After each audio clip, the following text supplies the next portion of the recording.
Hari ini 29 Juli 2025, kembali dengan pembahasan DXY USD. Teman-teman sekalian, kita bisa perhatikan di dalam daily-nya saat ini.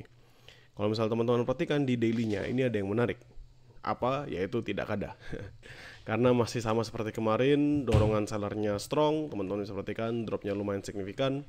Dan kali ini dia bergerak di bawah. Apakah dia makan previous daily low? Belum ya, karena previous daily low-nya ada di 3301. Kalau teman-teman bisa perhatikan di sini.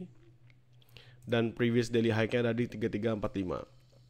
Jadi saat ini dia bergerak dalam inner liquidity namanya teman-teman ya. Masih bergerak dalam momentum atas dan bawah dari zona kemarin. Tentu apakah ada possibilities dia berkebalikan? Menurut saya pada saat ini melihat 1, 2, 3, 4 candlestick drop seperti ini, possible dia masih bisa melanjutkan droppingannya sampai nanti kita bisa ngeliat ada candlestick, mungkin 2 candlestick seperti ini yang merubah pergerakannya. Tapi tanpa ada perubahan pergerakan seperti itu, yang kita ketahui gold hanya akan mengalami penurunan lagi. Mungkin besar bisa ngeretest area 3300 dan sampai ke area equilibrium ya di 3280-an ini. Tapi secara minor, kalau misalnya kita ngelihat ya masih tertahan. News teman-teman, malam hari ini akan ada JOLTS job opening. Tomorrow akan ada Fed press conference ya. Ini 30 Juli ada GDP growth rate dulu. Terus dini harinya ada Federal Interest Rate Decision, Federal Press Conference. Lalu habis itu di 31 Julinya ada Personal Spending, Core PC Price Index, Personal Income, jadi PC Price Index juga rilis. Dan 1 Agustus ada ISM Manufacturing dengan Non-Farm Payrolls. Jadi minggu ini bakal sangat amat volatile karena newsnya sudah bertumpuk semua ya. Dan teman-teman harus pahami dalam pembentukan yang terjadi pada gold ini, ya yang bisa kalian lihat dan bisa kalian perhatikan adalah it is what it is, teman-teman. Jadi masih dalam pembentukan sideways-nya, belum tentu apakah dia akan melanjutkan penguatannya, belum tentu apakah dia akan melanjutkan penurunannya. Tapi yang kita tahu, potential sellernya sudah besar. Jadi jumlah sellernya ini sudah lumayan signifikan karena ngedorong sama seperti ini, sama seperti di sini, sama seperti di sini, sama seperti di sini. Ya. Dan kita berharap kalau misalnya dia ada rebound, reboundnya lumayan signifikan sampai dia nge-sweep ke 3345 lagi agar bisa melanjutkan penguatannya. Jadi dia balik lagi dalam momen untuk melanjutkan penguatan tersebut. Now kita balik ke Wanda kita ngomongin di H4 kita ngomonginnya within this naked chart. Dalam naked chart ini teman-teman bisa perhatikan ya. Jadi dia drop, base drop, base drop, base drop, dan sekarang membentuk base. Nextnya apakah dia akan melanjutkan bullish, we never know. Nextnya apakah dia melanjutkan drop juga we never know. Tapi tentu probabilitas dia melanjutkan bearish jauh lebih besar teman-teman, karena memang dorongan sellernya dari atas sudah terlihat. Untuk key level yang menarik menurut saya ya, beberapa level dalam pembentukan base di sini juga menarik, dan dia kan juga sebenarnya tertahan ya dari 17 Juli ini. Ini kan sebenarnya kalau saya tarik garis, supposedly dia menahan dalam level tersebut.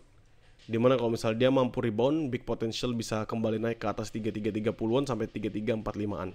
If not, dia akan melanjutkan penurunan dropnya dan akan makan di 3280-an seperti yang saya sampaikan. Jadi 3300-nya akan dia sweep habis. Jadi di liquidity run melanjutkan penurunan sampai ke 3284.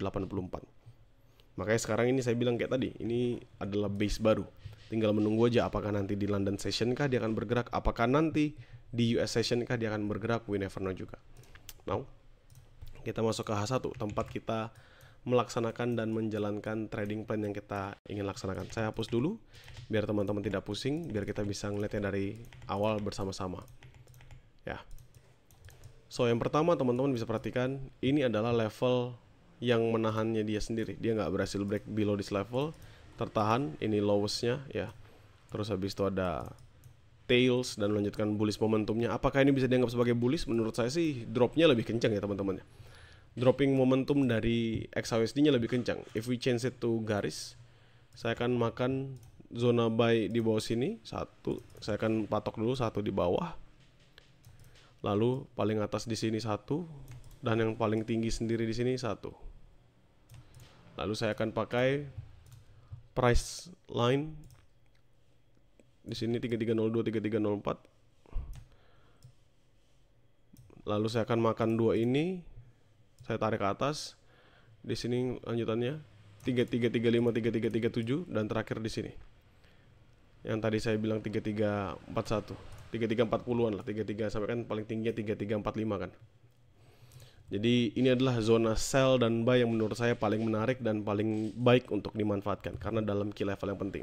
So buy terdekat 3304, 3302 selama 3304 tidak berkode 1. Lalu sell pertama ada di 3335, 3337 selama 3335 tidak di breakout DH1, 3341, 3343 selama 3341 tidak di breakout DH1. Karena kita tahu momentum sellnya kuat, maka if dia break 3302 ini, jadi kita bisa patok untuk sell continuation, targetnya lumayan jauh ke bawah. Makanya saya akan anggap sell continuation jika 3302-nya di breakout, jadi lebih kecil daripada 3302. So if masuk 3301, 3300 itu sudah pertanda untuk masuk dalam momentum selling position. That's the first one. Now kita akan lihat dalam lower time frame-nya apakah ada potensial yang ada. Sebenarnya kalau di sini kita ngelihat ya ada base cukup menarik teman-teman, yang nahan agar dia tidak lebih rendah daripada zona-zona tersebut ya. Ini kalau saya tarik di sini, ini ada di 3308 sampai ke 3310. Ini zone pertama yang terdekatnya sih. Ini saya akan ganti jadi warna merah karena menurut saya ini adalah demand minor di M15 dan di M5 harusnya sih kelihatan juga. Iya.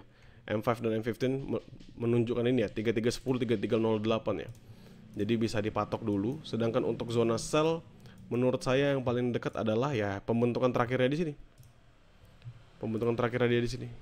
Which is ini harusnya menjadi patokan utama kalau misalnya nanti dia akan nahan 3320, 3318-an. Jadi ini adalah atas dan bawah untuk supply dan demand minornya. Jadi menurut saya ini bisa dimanfaatkan untuk scalpingan 5-10 pips scalpingan cukup. Dikasih lebih hitung sebagai bonusan. Sama this level. Actually this level juga also okay sih. This one. Ini cukup menarik juga sih.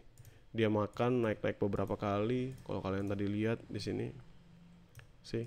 Dia makan naik beberapa kali dan cukup menarik juga kalau kita perhatikan. Ya, 3327, 3329 ini. Which is a good things juga kalau dia nanti bisa makan sampai sejauh sana. Menurut saya sih ini masih tetap merah sih. Masih tetap saya hitung sebagai supply minor ya. Dan that's it menurut saya. Ini adalah zonanya. Yang biru adalah zona high risk 3335, 3337, 3341, 3343 selama 35 dan 41 tidak breakout dia 1. 3304, 3302 selama 04 nggak breakout dia 1. Sedangkan yang merah ini basically adalah zona demand minor dan supply minor. Seperti biasa, area supply dan demand ini bisa dimanfaatkan untuk scalping di dalam lower time frame zone only. 5-10 pips scalping cukup, dikasih 30 plus pips hitung sebagai bonusan. Dan pastikan kalian fokus mengkonfirmasinya di dalam lower time frame. Kenapa? Karena kalian tadi lihat sendiri, kita ketemu zona-zona tersebut di dalam lower time frame. Kita ngeliatnya di M5, kita ngeliatnya di M15. Jadi nggak perlu terlalu ngoyo untuk kita manfaatkan dalam time frame yang besar. Kalau dia break ya nggak masalah, kita tinggal tunggu yang area bawahnya aja. Yang penting sekarang kita pastikan bahwa pergerakannya masih bisa tertahankan. Yang penting apa? Yang penting kita tahu bahwa pergerakan saat ini adalah akan melanjutkan bearish momentumnya. Itu dulu. Karena dia akan melanjutkan bearish momentumnya, maka kita akan lebih banyak memilih atau melihat zona-zona sell ke depan. Kenapa begitu? Ya jawabannya sederhana teman-teman. Melihat zona sell ke depan itu akan membantu kita untuk mengikuti momentum yang ada dari pair yang kita jalankan. Dan kondisi saat ini kalau kita ngomongin seputar XAUSD, ya yang kita ingin ikuti adalah zona bearishnya, yaitu zona di mana dia mengalami penurunan. So, target saya mungkin possible banget hari ini dia bisa nge-reach ke 3300. Dan kalau misalnya nggak sampai pun juga nggak masalah sih. Tapi dengan penguatan seller yang signifikan seperti ini, possible banget. Kecuali memang nanti dia bullish really strong. If not, possible akan hajar sampai sejauh itu. Bagi teman-teman, jadikan map ini sebatas sebagai referensi, sesuaikan lagi dengan trading plan yang kalian jalankan ya. Teman-teman grow count nothing to be worry about, karena saya pasti akan selalu share hasil mappingan ini di dalam grup. Bagi teman-teman publik, nanti kalian bisa tonton kembali videonya, karena saya pasti akan re-upload di YouTube saya. Terima kasih.